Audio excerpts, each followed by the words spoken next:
Coucou les Canadiens, j'espère que vous allez bien. Alors moi ça va super bien. Si ça ne va pas, je suis sûre que ça va aller très bientôt. On reste positif, on garde la super positive attitude. En tout cas, moi je le souhaite, demain ça ira. Aujourd'hui, on va parler des dépenses mensuelles d'une famille au Canada. Vous avez été nombreux à me demander combien ça coûte vivre au Canada. Moi, je peux venir avec ma famille et je ne sais pas à quoi m'attendre. C'est totalement normal parce que quand vous voulez immigrer quelque part, le coût de la vie est différent de là où vous vivez. Très important de vous informer au départ pour ne pas être très surpris. La vidéo d'aujourd'hui va vraiment parler des frais mensuels. Je vais vous parler de combien dépense une famille de 2 enfants et peut-être prendre l'exemple 3, 4 ou bien alors vous allez pouvoir vous projeter si vous avez une famille beaucoup plus nombreuse. Mais aujourd'hui, je vais vraiment prendre l'exemple sur une famille de 2 enfants et je vais détailler pas à pas les dépenses que vous pouvez avoir.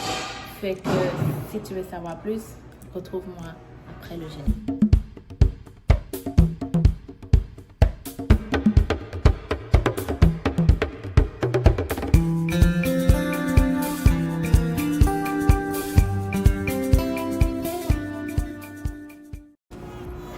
Nous sommes de retour. Alors, pour toi qui es nouveau, bienvenue sur la chaîne. Moi, c'est Stell Diffal, je suis la présentatrice de la chaîne. Je suis arrivée au Canada, ça fait déjà 7 ans. Je suis venue comme étudiante et maintenant je suis résidente permanente. J'ai donc créé cette chaîne pour faciliter ton intégration, pour permettre que tu ne fasses pas les mêmes erreurs que que nous on a fait. Donc cette chaîne a été créée pour les nouveaux arrivants, mais pour tous ceux qui veulent venir aussi au Canada. Dans cette chaîne, vous allez découvrir qu'est-ce que le Canada. Je vais vous dire tout sur le Canada, ce que les gens ne vous disent pas. D'ailleurs, j'ai fait plein de vidéos là-dessus. Je t'invite à t'abonner et donc à voir toutes les vidéos. Je parle de l'immigration canadienne en tant qu'étudiant, en tant que travailleur. Je parle de l'investissement au Canada, plus précisément immobilier. Je parle aussi de je vais parler de l'entrepreneuriat au Canada très bientôt. Si ce sont des thèmes qui t'intéressent ou alors si tu penses que ce sont des sujets qui te disent quelque chose, mets un pouce j'aime, abonne-toi et surtout partage la vidéo pour me faire connaître. Puis, je vais parler des frais mensuels d'une famille au Canada. Combien on peut dépenser? Là, je parle vraiment d'une personne moyenne. Je parle vraiment d'une personne moyenne, donc une personne qui a une vie moyenne, qui n'a pas un train de vie foufou. Je vais prendre l'exemple vraiment sur moi parce que moi aussi je vis avec mon conjoint et mes 2 enfants. Vraiment c'est sur mon expérience et je vous dis qu'est-ce que je fais. La vidéo d'aujourd'hui c'est donc pour tous ceux-là qui veulent épargner au maximum, tous ceux qui veulent pas trop dépenser. Donc aujourd'hui je vais donc te donner les tips. Comment je fais mes courses ou alors où est-ce que je fais mes courses, comment je gère. Bref, on va commencer directement. On va tout de suite commencer par le loyer. Donc déjà sachez qu'au Canada on a plusieurs types d'appartements dépendamment de combien vous êtes et tout. Bref, je vais citer ces appartements. On a des 2,5. 2,5 ça veut dire que c'est plus adapté pour étudiants ou alors pour personnes vivant seules. Que tu auras juste ton lit. Il n'y a pas vraiment de salon. On dirait le lit est mélangé avec ta chambre en fait. Est mélangé avec la douche ou la cuisine. Bref, il n'y a pas beaucoup d'espace. Donc c'est vraiment adapté aux étudiants. On a des 3,5 où la cuisine est séparée de la chambre. Vous avez aussi une douche évidemment. Tous les appartements ont une douche. Après le 3,5, on a le 4,5, 2 chambres, un salon, une cuisine, une douche. Ensuite, on a des 5,5, 3 chambres, un salon, une cuisine. Donc, je disais tantôt qu'on a des 2,5, 3,5, 4,5 et 5,5. Et donc, ça dépend vraiment du nombre de personnes. Ça dépend de combien vous êtes. En fonction de combien vous êtes, vous allez prendre une spécificité d'appartement. Je vais faire une vidéo là-dessus pour vous dire comment trouver un logement au Canada et quels sont les documents qu'on demande quels sont les problèmes qu'on rencontre, comment vous devez vous préparer pour ne pas avoir un refus. Nous, on a un logement, fait que je vais vraiment vous dire qu'est-ce que nous, en tant que propriétaire, on recherche. Donc, à part le loyer. Donc, si vous êtes une famille de 2 enfants, comme j'ai dit, vous êtes adapté à prendre un 4,5. Comme ça, vous aurez une chambre, les enfants auront une chambre. Vous pouvez mettre un lit en étage pour les enfants et ils seront vraiment à l'aise. Les chambres sont vraiment... ça dépend, mais bon, les chambres sont quand même assez grandes. 2 enfants peuvent bien dormir dans une chambre sans problème. Donc, c'est ça. Le loyer, les frais de loyer dépendent de la zone. Ça dépend du goût de chacun. Est-ce que vous préférez un loyer tout propre qui a été rénové? Déjà, sachez que tout ce qui est rénové coûte beaucoup plus cher. Donc, si tu n'as pas de moyens, ne cherche pas un loyer qui vient d'être peinturé ou alors qui vient d'être bâti ou alors qui vient d'être construit. Tu ferais mieux d'aller chercher quelque chose peut-être d'ancien. Et aussi, tu ferais mieux de te reculer le plus possible de la ville. Ça veut dire que le loyer, un 4,5 par exemple, au centre-ville de Montréal peut te coûter 1 500 $, voire plus, comparé à peut-être Montréal-Nord, ou alors Anjou, ou alors Laval, ou alors Longueuil, où tu vas peut-être trouver des 4,5 à 900 000 $. Bref, tu as compris, il faut t'éloigner au maximum de la ville pour trouver... un loyer abordable. C'est donc de la même manière que pour chercher ton emploi, tu dois t'éloigner aussi au maximum. Comme ça, tu auras tout moins cher. Tu auras le loyer à côté qui sera abordable. Tu auras beaucoup de trucs à côté qui sera beaucoup plus abordable. Donc ça, c'est le loyer. Pour une famille de 2 enfants, 900 $ suffit pour le loyer. Maintenant, les frais mensuels, ça veut dire les frais... dans le loyer, ça veut dire les frais fixes que tu dépenses chaque mois en tant que femme. Dans le loyer, habituellement, on n'inclut pas les frais d'électricité. Donc, bien sûr, quand tu vois sur l'annonce 900 $, par exemple, sur Kijiji ou partout, tu dois savoir qu'en plus de ça, tu dois payer ton électricité. Maintenant, dépendamment de la saison, en été, tu dépenses moins, en hiver, tu dépenses beaucoup plus. Par exemple, quand moi j'étais dans mon 4,5, en hiver, je me retrouvais à payer 300 $ d'électricité aux 2 mois. Par contre, en été, je payais 50 $ aux 2 mois parce que les factures ici se donnent aux 2 mois. Fait que je payais 300 $ en hiver et l'hiver, ça compte quoi? On va dire 3 mois. Ensuite, en été, je payais 50 $. Fait que tu peux faire le calcul. On va dire environ par an, tu peux dépenser 1 000 $ en électricité. Ça dépend toujours de la consommation de la personne. Est-ce que tu mets beaucoup de chauffage? Est-ce que les enfants, ils mettent le chauffage quand ils ne sont pas là? Est-ce qu'en sortant, tu oublies de mettre le chauffage? Tu oublies d'arrêter le chauffage? Ça dépend vraiment de la consommation de chacun. Mais on va mettre environ 1 100 $. Ça veut dire qu'on est déjà loyer 900 $, frais d'électricité 1 100 $ annuel. Hein. Je suppose que je mentionne que c'est annuel, ce n'est pas mensuel. Donc, à part l'électricité, tu dois payer ce qu'on appelle l'Internet, l'abonnement de l'Internet. Une fois de plus, tu dois magasiner. Il y a plusieurs compagnies de téléphone. Donc, je pense avec 80 $, tu as un service illimité. Même si tu as beaucoup d'enfants qui se connectent sur n'importe quoi, tu n'auras pas de problème. Non, avec 80 $, tu es sûr. Mais avec 50, tu peux aussi trouver 50 $. Ça, c'est le basic, quoi. Fait que ça, c'est le deuxième point. L'électricité, Internet.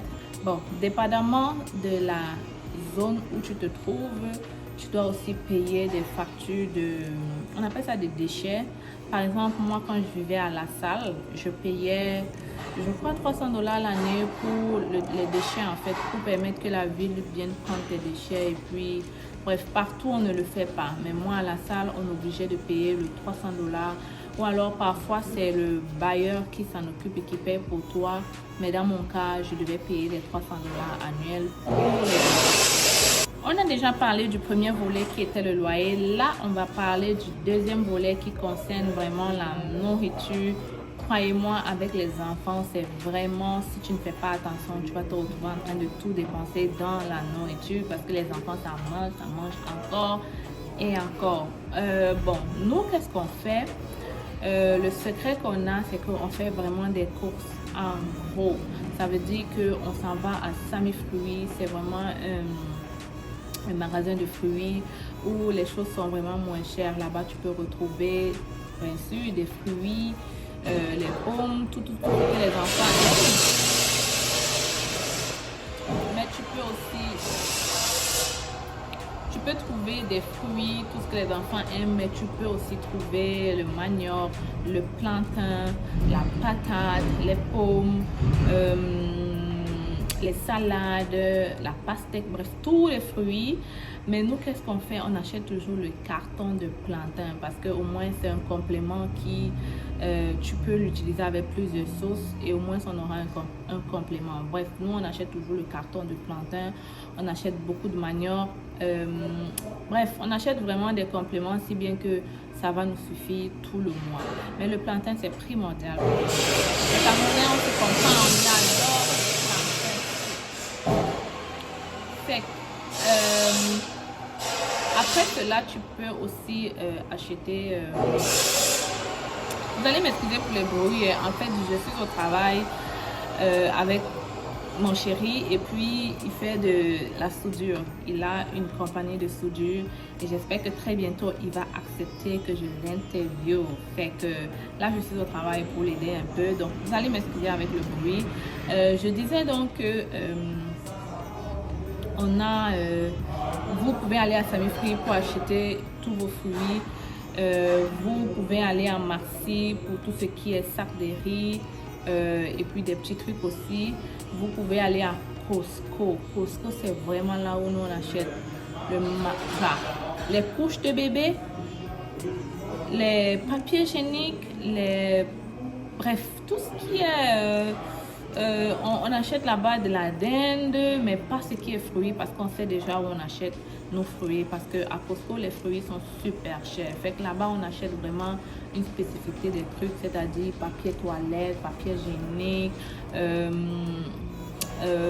les tomates en boîte, tomates écrasées. Bref, on achète vraiment surtout les couches de bébé, le lait de bébé, les épices. Le riz, il y a beaucoup de choses, il y a même des habits là-bas, il y a même de l'électroménager, mais une fois de plus, on n'achète pas ça là-bas, nous on achète juste ce que j'ai cité.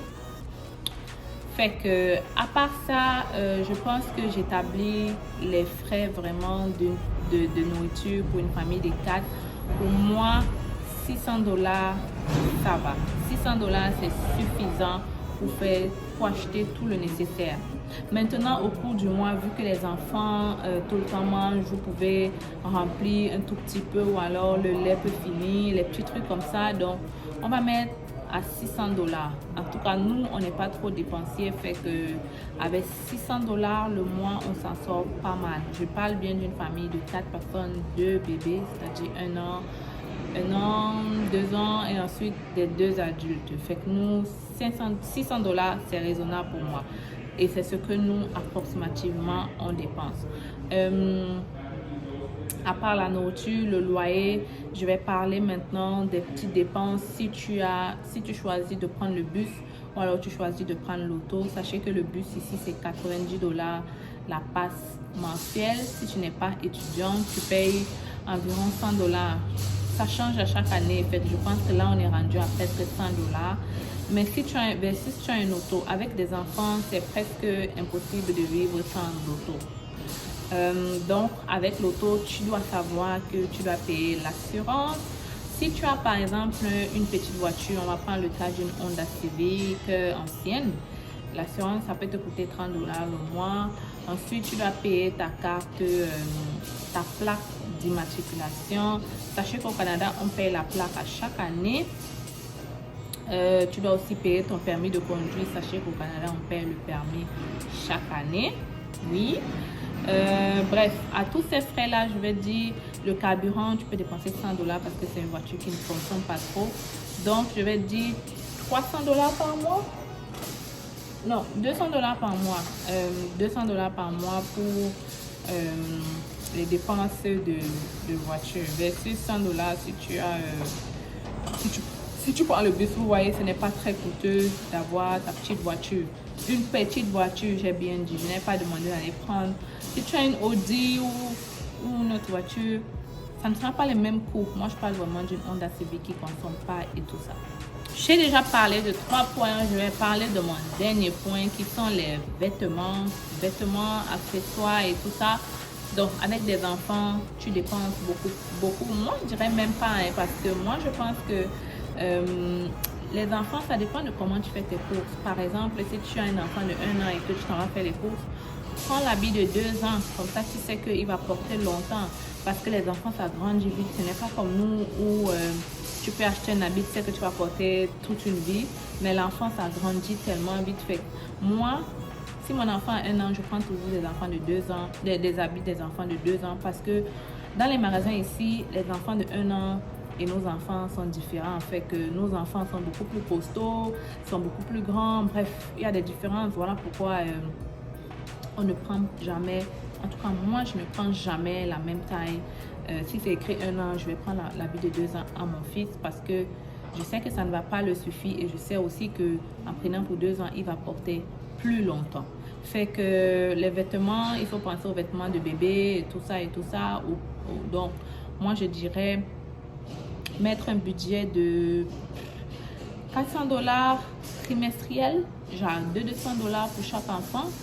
200 $ pour chaque enfant, je pense que c'est quand même raisonnable. Surtout qu'il faut beaucoup magasiner. Moi, quand je vais acheter les habits des enfants, dépendamment de l'occasion, si c'est pour la maison ou rien du tout, je m'en vais dans les soldes. Je m'en vais toujours dans les soldes. Ou alors, il y a des magasins qui font souvent des fermetures. Ou alors, il y a des magasins en ligne qui... leur travail, c'est de prendre les fins de saison des grands magasins et maintenant de vendre cela un peu beaucoup plus moins cher. En fait, moi, je magasine toujours sur Facebook les annonces et tout ça. Ou alors, je m'en vais dans les grands magasins et je cherche les soldes. La bonne chose aussi, c'est de magasiner en ligne. Parfois, en ligne, on a des soldes plus que dans les magasins. En fait, voilà ma tactique. C'est comme ça que je fais. Et puis, j'arrive à habiller mes enfants avec 400 $. 200 $ trimestriellement, 3 mois, c'est très possible parce que surtout en hiver où les enfants ne sortent pas vraiment, ils sont toujours dedans et les enfants ne se salissent pas ici comme au pays, fait que l'habit peut durer beaucoup longtemps. Donc, moi je sais pas les habits de sortie et les habits de maison, fait que un habit de sortie je peux l'acheter cher et je sais que ça va durer longtemps vu que il ne va pas porter beaucoup. Ça, ce sont des petits tips que ma mère a toujours fait sur nous. Fait que j'essaye de le faire avec mes enfants et puis ça me permet d'épargner beaucoup. Donc, si tu vois, on va faire le sommaire.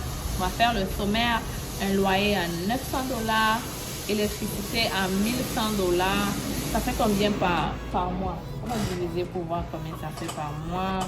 1100 $. Divisé par l'autre. Ça fait environ 91 $. Donc, on va mettre 92 $. Donc, si on fait 900 $ pour quelqu'un qui a 2 enfants, plus 92 $, plus, j'ai encore dit quoi, les factures, Internet 80 $ le mois. On est à 900 plus 92 plus 80. On est à 1072 $. J'ai parlé aussi de la voiture. Si tu as ta voiture, tu as 200 $ plus 200 $. On est à 1272 $. Je pense que c'est tout, non? On avait aussi les vêtements. On va mettre 500 $ trimestriellement. Fait que le mois, on peut mettre 150 $ le mois pour les deux. Plus 150 $. On est à 1422 $. Et maintenant... on va mettre un 200 $ de plus parce qu'on ne sait jamais, il peut y avoir des dépenses ici. Sachez que je n'ai pas mis les hôpitaux parce que ici chez nous, l'enfant a la carte d'assurance maladie. Donc quand tu t'en vas à l'hôpital, tu ne dépenses rien du tout. Ce n'est pas comme en Afrique, fait que voilà pourquoi je n'ai pas mis dépenses d'hôpitaux. Une chose par contre que j'ai oublié, c'est la garderie des enfants qui coûte 200 $ approximativement le mois pour chaque enfant. Mais on va dire que c'est un peu quelque chose de remboursable. Mais bon, tu dois quand même sortir ça de ta poche. Fait un 200 $ de plus par enfant. C'est plus 200 $ de la garderie. Et sans compter que de temps en temps, tu peux peut-être aller faire les tours avec le bébé, l'acheter la crème, l'acheter ceci. L'acheter, et quand il sera grand, tu vas dépenser un peu plus dans les camps d'été. Mais bon, on parle d'un bébé, fait que on va laisser comme ça. On est à 1622 $. Fait que si j'ai acheté, ajoute, je sais pas moi, 200 $ pour les petites dépenses avec les bébés. On est à 1822 $. 1822 $. Si je multiplie par 446, qui est à peu près le montant en francs CFA, on est à 812 000. C'est beaucoup, hein? C'est beaucoup, mais bon, vous avez quand même, avec 1822 $, si madame touche 600 $ la semaine et toi tu touches le même 600 ou 800 $ la semaine, vous vous en sortez très bien. Vous voyez que par semaine, à vous deux, vous arrivez déjà à éponger vos factures mensuelles, tu vois. Donc avec les 3 autres semaines qui restent, vous pouvez même encore ajouter une semaine chacun, et avec 2 semaines qui restent, chacun de vous peut épargner 1200 $.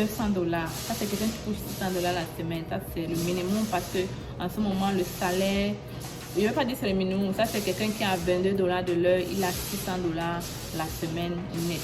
Fait que vous voyez que c'est vraiment possible. 1822 divisé par 2, vous apportez 911 chacun par mois. Alors que si tu as 600 $ la semaine, c'est beaucoup. Fait c'est quand même possible. C'est donc comme ça que les gens font pour épargner au Canada.